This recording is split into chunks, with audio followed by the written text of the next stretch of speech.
नमस्कार किसान साथियों, स्वागत है आप सभी का एक बार फिर से मालवा की खेती यूट्यूब चैनल पे। किसान साथियों, उलटी फसल की खेती के बारे में बात करें तो लगभग बहुत सारे किसान भाइयों की जो फसल की अवधि है 60 से 70-75 दिन बीच में चल रही है। इस समय किसान साथियों कलियां भी आने लगती हैं, लेकिन किसान साथियों आपने अपने खेत में देखा हुआ एक ऐसा रोग जिसमें अचानक से एक पौधा है वो गिर जाता है। हरा भरा पौधा दिखता है लेकिन गिर जाता है। उसको आप उखाड़ते हैं, देखते हैं, उसको चीर के देखते हैं तो उसका जो तना है वो पूरी तरह से सड़ चुका होता है। उसके अंदर से काफ़ी ज़्यादा बदबू भी आती है। किसान साथियों, इसे तना सड़न या यूँ कहें कि जीवाणु तना सड़न, अंग्रेजी में बोले तो बैक्टीरियल स्टेम रोट कहा जाता है। ये वास्तव में एक बैक्टीरिया से होने वाली बीमारी है। ये बैक्टीरिया हमारे पौधे के अंदर आता कैसे है, इसके बारे में बात करें किसान साथियों, तो कई बार तना फटने की वजह से बैक्टीरिया वहाँ से प्रवेश कर जाते हैं पानी की वजह से, या कई बार किसान साथियों निंदाई बुराई करते वक्त पौधे को चोट लग जाती है, वहाँ से भी बैक्टीरिया पौधे के अंदर प्रवेश कर जाते हैं।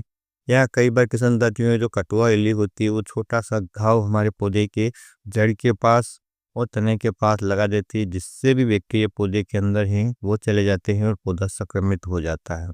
या किसान साथियों लगातार कई बार पानी भरा रहता है खेत में, या हम नाइट्रोजन का ज़्यादा प्रयोग कर लेते हैं खेत में, जिससे तना मुलायम हो जाता है और जो तना है वो सड़ जाता है, उसके अंदर बैक्टीरिया प्रवेश कर जाते हैं।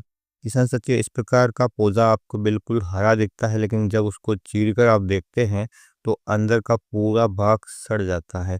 तो ऐसा यदि कोई पौधा आपको अपने खेत में दिखे तो सावधानी से उखाड़े उसे और दूर फेंक दे। किसान साथियों, इस हाथ से, जिस हाथ से आपने ये रोगग्रस्त पौधा उखाड़ा है, किसी स्वस्थ पौधे को ना छुए, क्योंकि यह एक ऐसा बैक्टीरिया किसान साथियों जो आसानी से फैल सकता है और आपके दूसरे पौधे को भी खराब कर सकता है। इस रोगग्रस्त पौधे के अंदर से चिपचिपा पदार्थ निकलता है, ये पानी जैसा निकलता है लेकिन बहुत बदबू मारता है किसान साथियों।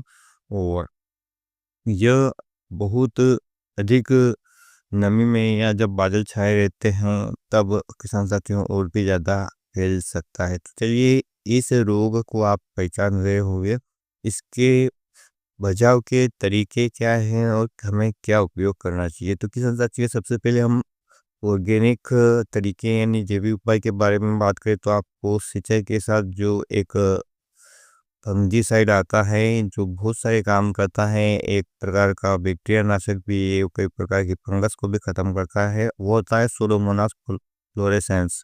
इसका 1 से 2 किलो आपको मात्रा प्रयोग करना चाहिए किसान साथियों। जब भी ये प्रयोग करें आप तो किसी भी रासायनिक फंगिसाइड का साथ में प्रयोग ना करें, इस बात का आपको ध्यान रखना है। 1-2 सिंचाई में आपको शुरुआत से लेकर आखिर तक इसको देना ही चाहिए।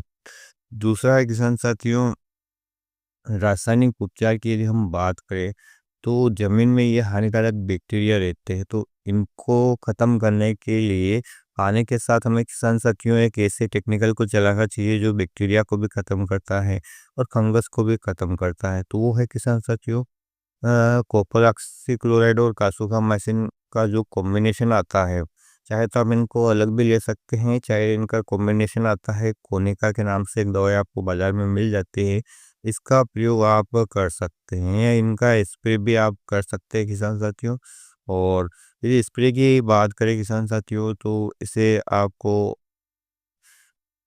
एक निर्धारित डोज में ही प्रयोग करना चाहिए। उसका टेक्निकल जो मैं आपको बताया है कि एक एंटीबायोटिक का काम भी करता है, फंगिसाइड का काम भी करता है। अलग-अलग कंपनियों में ये अलग-अलग नाम से आपको मिल जाता है, लेकिन जो ज़्यादा प्रचलित नाम है खोने का, इसका प्रयोग आप कर सकते हैं। और यदि आप इनको अलग प्रयोग करना चाहते हैं किसान साथियों, या आप इनका अलग तरीके से निदान चाहते हैं कि आपको कोने का मिल नहीं रहा है या कासूगामाइसिन, कॉपर ऑक्सीक्लोराइड का टेक्निकल नहीं मिल रहा है, तो आप यहाँ पर कॉपर ऑक्सीक्लोराइड के साथ स्टेप्टोसाइक्लिन जो एंटीबायोटिक आता है उसका प्रयोग कर सकते हैं।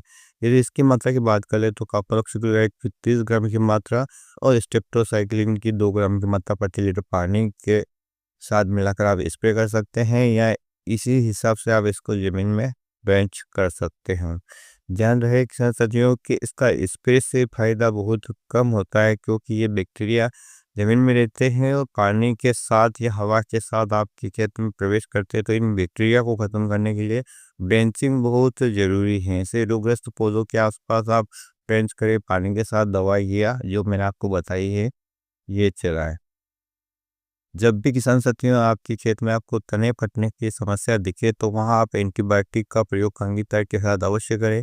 साथ ही आप बैक्टीरिया साइड का भी प्रयोग कर सकते हैं, क्योंकि किसान साथियों अन्यथा आपके पौधे में अगर ये बैक्टीरिया प्रवेश कर गए तो फिर उसको बचाना काफ़ी मुश्किल हो जाएगा।